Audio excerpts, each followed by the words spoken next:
What does it mean if I have pain with exercise or rehab?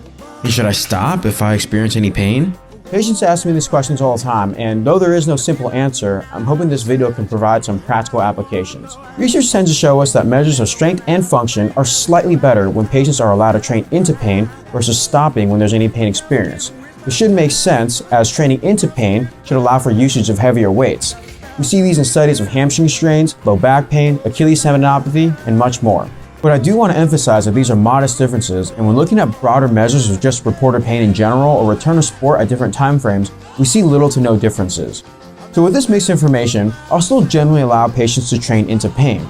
The threshold that I use will depend on the type of injury, the type of patient, and their goals. For example, with early post-operative patients, I may allow them to encounter a bit more pain, like up to a 7 to 8 out of 10, as they try to regain range of motion within surgical precautions.